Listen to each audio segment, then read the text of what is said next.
అయ్యి బాబాజీ హాయ్. ఒక్కటి సరిపోతలేదు ఆయ్ 2 ఫోన్లో పెట్టుకొని చూస్తున్నావు. ఇక వీడియో వచ్చిందని టైం అయింది కదా అని రోజు చూస్తున్నావు వీడియోలు చూస్తా. మంచిగా ఉన్నావు మరి? మంచిగా మా సబ్స్క్రైబర్లు ఎవరైనా కనిపిస్తారా నీకు? కలిస్తేనే ఎవరు మాట్లాడతారా? మాట్లాడతారు. స్వామి వాళ్ళ పప్ప వచ్చినట్టరా? ఇలా వీడ వస్తేప్పుడు అన్నాడు మెకానికల్. ఎట్లున్నావు? మంచిగా ఉన్నావు మరి? ఇప్పుడు మంచిగా ఏడ మళ్ళీ పొట్టు పోయింది కదా? ఏ పొట్టెక్కడి సామి మంచిగా సాపు వెంబడి తింటే మంచిగా ఎండు ఇట్లా కనిపిస్తుంటుంది. ఇప్పుడే మళ్ళీ ఉబ్బినట్టు నువ్వు తక్కువ తిరుగుడు అవుతుంది సామి. మరి నేను ఎంత తిరుగుతున్నా తెలుసా? నేను ఇంకా ఘోరంగా తిరుగుతున్నా. మరి ఇంకా నువ్వు దిగాలి. ఇంక నేను తీసానే 63 ఉన్నాను, 62కి వచ్చిన. రావాలి ఇంకా రావాలి. చూసినావు? అవును ఎట్లుంది? బాగా మంచిగా ఉందా? నువ్వు లేని లోటు ఏమైనా కనిపించిందా? ఏం లేదు. మంచిగా ఉందా? అమ్మేద్దామా? ఎలాంటి నాకు అంత కష్టపడి దాన్ని గోమాతను పెంచుకోవాలి. మరి ఏ సేవ చేయకున్నా సరే అని గో సేవ చేయాలి. పొద్దున చాలా పుణ్యం సార్. చాలా పుణ్యం. దాన్ని పొద్దున లేచి కడిగి కాళ్ళు మొక్కి బొట్టు పెడితే మనం అట్లా వేసినాం మరి. దాన్ని సేవ చేస్తున్నాం, దాని ఆహారం టైంకి అన్నం పెడుతున్నాం, నీళ్లు పెడుతున్నాం. అది సరిపోదా? చాలా దారా దానికి చాలా ఇంత పుణ్యం తెలుసా గోవు సేవ అంటే. గోసేవ చేసుకుంటే సకల పాపాలు ఎన్ని చేసిన పాపాలు కూడా పోతాయి. అందుకే స్వామి నేను చెప్తున్నా గోసేవ చేస్తా. ఆవుల దిద్దాం ఇంకా చాలా ఒక్కదానికి చేసినా చాలే, దాన్ని సేవ అంటారు. ఇంకో ఆవుని దిద్దాము. నేను ఒక ఆవు పాలే ఇప్పుడు సరిపోతలు అంటే ఏం చేస్తారో అర్థం చేస్తలేరు. ఇంకా 2 తెచ్చుకుని పాలన చేసుకుంటే పాలైనా పోదాం. ఎంత 30 రూపాయలు లీటరు? 40. అవునే 40 లేడా? 32 రూపాయలే. 35 32 రూపాయలు అంటే బర్రెని తెచ్చుకుంటాం. బర్రె సేవ కాదు, గోసేవనే మంచిది. పాలిస్తాను. పాలిస్తాను కాదు, అది వేరు. నీకున్న టెన్షన్ వేరు, నాకున్న టెన్షన్ వేరు. నేను పొరపాటున ఇది వదిలేసిపోయింది అనుకో, పరిస్థితి ఏంది? ఒక్కడి మీద పడుతుంది. ఉన్నది ఏదో ఒకటి ఒక్కటి చాలు, ఒక సేవ చాలు టైంపాస్కి. మంచిగా ఇప్పుడైతే మంచిగా ఉందిగా? ఖుషి అయినావా తల్లి బిడ్డను చూసి? బాగుంది. బిడ్డ ఎట్లా వచ్చింది? మంచిగా తెల్లగా అవుతుంది, బూరు మొత్తం పోతుంది, తెల్లగా అవుతుంది. అది అంత పయ్యగుండే అప్పుడు, పయ్యగుండే ఇప్పుడు మంచిగా తెల్లగా అవుతుంది. ఈ ఇల్లు కట్టనీకి ఎన్ని సంవత్సరాలు పట్టిందా నీకు? మాకా అప్పుడు ఎంత సామి 80,000 అయింది మొత్తం ఇల్లుకా? ఇల్లు కట్టనీకి. మళ్ళీ ప్లాస్టింగ్కి 80,000 అయింది. 8 16 160 1,60,000. 1,60,000 అయింది. అంత కష్టం అంతా మాదేనే. మీరే కట్టిరా? ఎడ్ల బండి తీసుకొని, బండి మనదే, అమ్మ నేను ఇద్దరం పోదుము, ఉసుక నింపుకొద్దాము. ఓకే. మేస్త్రి వచ్చే వరకల్లా 4-5 బండ్లు ఉసుక కొట్టుకొస్తుంటాం. ఏడ ఇసుక తెస్తుండే అడవిలా ఈడ. అంటే ఇప్పుడు లారీలలో రాలేదు దీనికి ఇసుక? ఒక్క లోడే తెస్తున్నా నేను. మిగతా మొత్తం అడవిల లోడేనా? మరి ఎట్లా పట్టిరా? జాలితో పట్టుకున్నాము. మొత్తం మీరే పట్టిరా? పట్టేదేమో ఒక లోడ్ తెచ్చుకున్నాము. అంటే ప్లాస్టిక్ కట్టనికి మొత్తము, కట్టనికి చెత్తకు మొత్తం అడవిలేదా? ఎవరెవరు తీసుకొచ్చేదని? అప్పుడు మేమే, అమ్మ నేను. 2 ట్రాక్టర్లు ఏమో చెత్తకు తీసుకొచ్చినాం. 3 ట్రాక్టర్లు ఉసుక ట్రాక్టర్తో తెప్పించిన. ఓకే. సిమెంట్ ఎట్లా చేసారు మరి? సిమెంట్ వెళ్ళిన తిరిగా. ఎన్ని సంవత్సరాలు పట్టింది మొత్తం ఇల్లు కట్టడానికి? 3 సంవత్సరాలు. 3 సంవత్సరాలు పట్టిందా? అంటే అంటే 3 సంవత్సరాలు ఏం పట్టలేదు, తక్కువనే పట్టింది. 4 నెలలు ఊకున్నాం సామె. మిగతా మొత్తం కంటిన్యూగా పని అయితే నడుస్తున్నాం. మేస్త్రికి ఎంత ఇచ్చారు అప్పుడు? ఎంత సామె? 9,000. 9,000 కట్టినా ఇల్లు? 9,000. ఎక్కువ కష్టం చేసింది ఇల్లు పైన లేకపోతే వ్యవసాయం మీదనా? కష్టం ఎక్కువ అనిపించింది నీకు? ఇల్లు కట్టినప్పుడు ఎక్కువ అయింది కదా సార్. ఇల్లు కట్టినప్పుడు ఎక్కువ కష్టం అనిపించిందా? ఇల్లు కష్టం ఎక్కువైంది. అమ్మనైతే ఇట్లా బక్కగా అయినా మనిషి. ఇల్లు కడితే ఎవరైనా బక్క అవుతారు, చెల్లెనే లావ్ అవుతుంది. కష్టం అది మస్తు కష్టం. 2 ఎడ్లు నమ్మితే, ఒక ఎద్దు నమ్మితే స్లాబ్ పడ్డది. ఎద్దులో నమ్మి ఇల్లు కట్టిరు. అంటే స్లాబ్ వేసారు. స్లాబ్ వేసిన. స్లాబ్ కు పైసలు లేవు. కొబ్బరికాయ కొడదామంటే 10 రూపాయలు లేదు. ఎట్లా ఇంత అత్తమ్మల తమ్ముడు అన్న 10 రూపాయలు ఇస్తే ఆ 10 రూపాయలు అత్తమ్మకు తర్వాత ఇచ్చినాం. ఆయనైతే కొబ్బరికాయకు 10 రూపాయలు అవసరం పడేది. అంత బీద బతికినాం సామె అప్పుడు మేము. ఇప్పుడు అంటే నాకేమనిపిస్తుంది అంటే అప్పట్లోనే తక్కువ ఉండే రేట్లు అంటే ఇప్పుడు అప్పుడు ఎకరం వచ్చేసి మనకు 20,000 ఉండేనా? 20,000, 15,000. 15,000 కూడా ఉండేనా? 15,000. అప్పట్లోనే కొని పెట్టుకుంటే అయిపోతుండే, మా అమ్మ నాన్న టైం వేస్ట్ చేసారు అని అనిపిస్తుంది నాకు. నీకు అనిపిస్తుంది కానీ మేము బతికేది అంత ఘోరమైన బతుకుండే అప్పుడు అప్పట్లో అట్లా. మూట కొట్టినావా? నేను మూట కొట్టలే స్వామి. మూట కొట్టడం అంటే గోడ వేసిన. గోడ అంటే ఏంది, మూట అంటే ఏంది? మూట అంటే ఎడ్లతో కొట్టుదురు. నేను అంత గోడ అంటే గూడ అంటే నీళ్ళు అందులో కాలువల పొక్క తీసి అందులోకెళ్ళి గూడ వేస్తుంటాం. పొలం బారబెట్టిన. పొలం బారబెట్టినకి అట్లా రోజు ఎన్నిసార్లు వేస్తుండే? పొద్దున సాయంత్రం. రోజు 2 సార్లు. ఇంకా వేరే పని ఏం చేస్తుండే మరి? ఇంకా వేరే పని అంటే ఇక బావులు దొడబోదుము. బావులు తవ్వినావును? పోయినా. అమ్మ బావులు కూడా తవ్వుతుండేనా? హార్డ్ వర్క్ చాలా చేసినారు. అమ్మ కూడా వస్తుండేనా అప్పుడు? అమ్మ కూడా చేసింది. క్రెయిన్లు నూకనికి పోతుండే. క్రెయిన్లు నువ్వు కూడా? అదేంది? బావులు తవ్వుతాయి. క్రెయిన్ ఎట్లా నూకుతారు? అది టైప్. ఒక టైపా? Okay okay.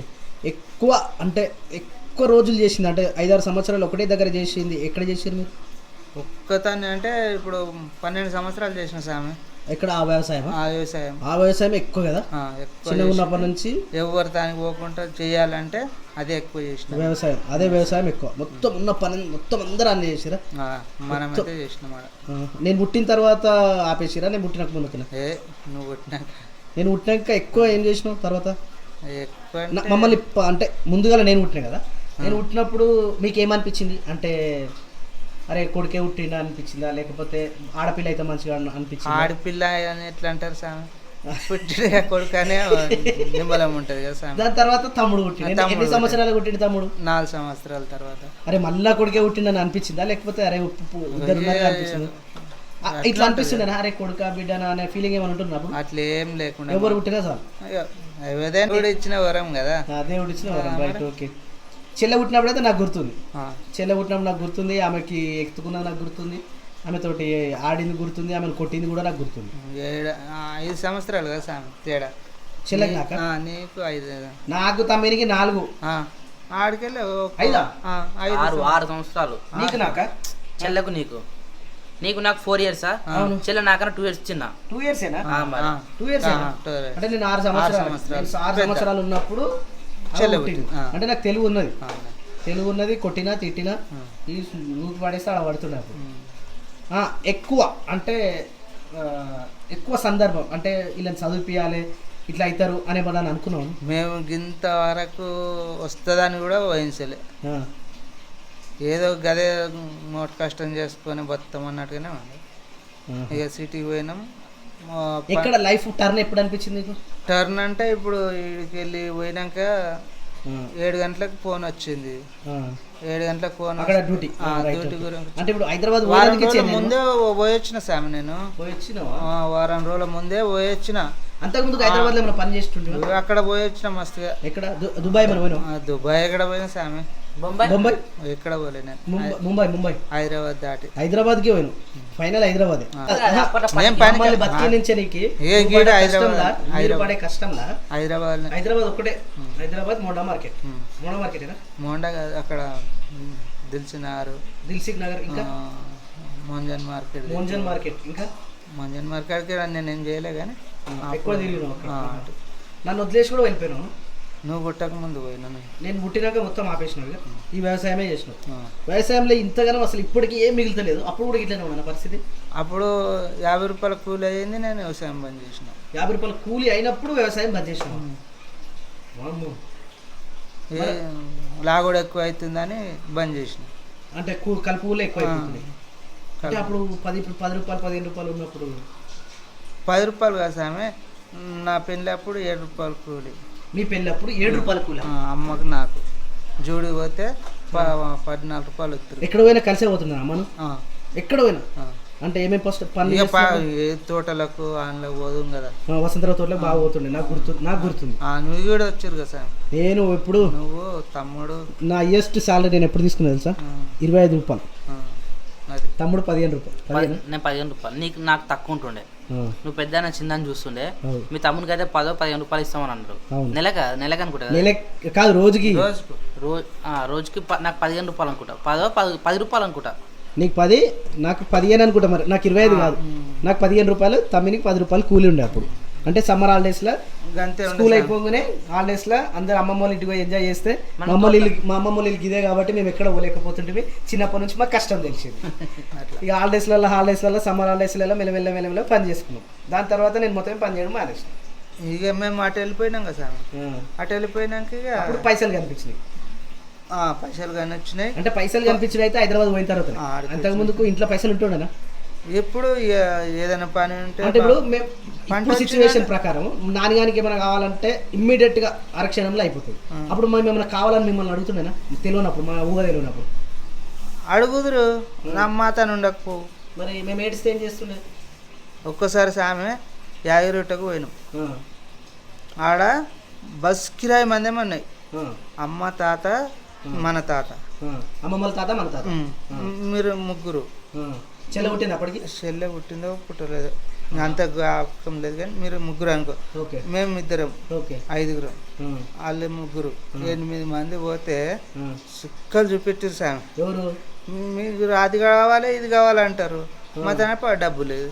మరి ఎట్లా చేసారు? మరి మేము ఏడిచినాం అప్పుడు?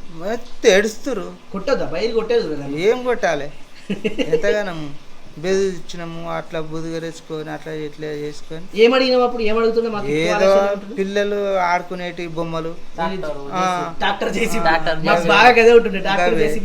అడుగుదురు. అడిగితే అవి ఇస్తామంటే పైసలు లేవు.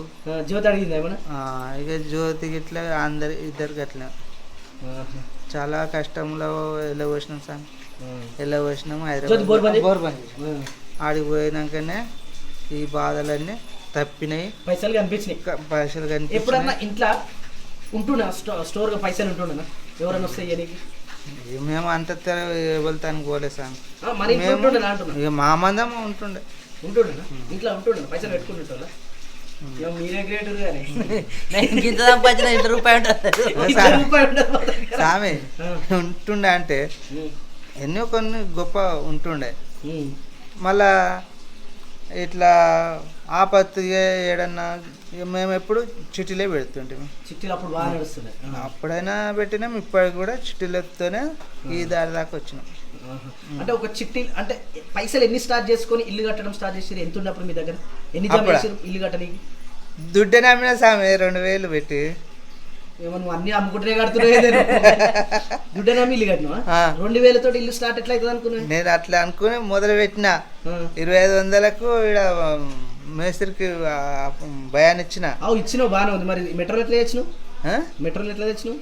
ఇక రోజు కింద ఖర్చులు అయితేనే ఉన్నాయి, తెస్తేనే ఉన్నా, పెడితేనే ఉన్నా. అప్పులు ఆడ 20,000 చిట్టు ఉండే. ఆ చిట్టు తెప్పుకున్నా. ఇంకో తన కొన్ని వచ్చేదండి, అవి కూడా తెచ్చుకున్నా. అట్లా అట్లా అట్లా అట్లా ఇక అంతా చిట్టి చిట్టీల ద్వారానే మొత్తం అప్పు లేకుండా. ఒక చిట్టి లేపిన ఇనుప సీకులు తెచ్చిన, సీకులు మెట్రోలు అంతా తెచ్చుకున్నా. ఒక చిట్టి లేపిన ఇటుకే తెచ్చిన. ఒక తన 40,000 లాస్ట్కు 40,000 అప్పు తెచ్చిన. అప్పట్లో 40,000 బాగా ఇచ్చారు. కాకపోతే ఇల్లు అప్పు మాత్రం ఎప్పటివరకు అయింది? నేను సిటీకి పోయినాకనే తీరింది ఆ అప్పు. అంటే మొన్నటి దాకా మేము పెద్దగా దాకా? మీరు పెద్దగా అయిన దాకా ఇన్ని రోజులు కట్టినాం. మరి వెళ్ళలే, తిరగలే ఎక్కడ అట్లా. అంటే ఇంత లేట్ పోవడం ఎందుకు? పిల్లలు పుట్టగానే హైదరాబాద్ పోతే పిల్లలు మంచిగా చదువుకుంటారు, మాకు పైసలు అంత ఆలోచన రాలే. అప్పుడు దొరకలే సామి పని. సిటీలో మస్తు పని ఉంటుంది. మీరు ఎవరు మనకు తెలియదా? ఎవ్వరు తెలియదు. అట్లా అట్లా తెలియక అన్ని రోజులు ఇక హైదరాబాద్ పోయిన వాళ్ళు కూడా, అంటే 0 నుంచి ఇక్కడికి వెళ్ళిపోయిన వాళ్ళు కూడా అక్కడ సక్సెస్ అయిన వాళ్ళు కూడా చాలా తక్కువ ఉంటారు. ఎందుకంటే వాళ్ళ డైలీ వేజెస్ ఖర్చులు ఎక్కువ ఉంటాయి కదా. అట్లా అంటే మీరు ఖర్చులు పెట్టకుండా, అంటే ఏమేమి ఖర్చు ఉంటుండే మీకు? రూమ్ రెంట్, రూమ్ రెంట్ ఎంత సామి అప్పుడు? 500. నాకు చాలా గుర్తున్నది ఏంటంటే 500 మనందరం పండుకుంటే కాళ్ళు అక్కడ ఇక్కడ తాకుతుండే. చిన్న రూమ్, కాళ్ళు అటు ఇటు తాకుతుండే. ప్లస్ అందులోనే వంట రూము, అందులోనే పూజ రూము, అందులోనే వండుకోవాలి, అందులోనే అన్నీ అన్నీ వాష్రూమ్ ఒక్కటే బయట ఉంటుండే అంతేనా, బయట కొంచెం ఆడుకొని ప్లేస్ ఉంటుండే, సైకిల్ పెట్టుకొని కొంచెం ప్లేస్ ఉంటుండే. అక్కడ నుంచి మన ప్రస్థానం స్టార్ట్ అయ్యింది నాకు తెలిసి అంతేనా. అప్పుడు నేను ఇంటర్ ఫస్ట్ ఇయర్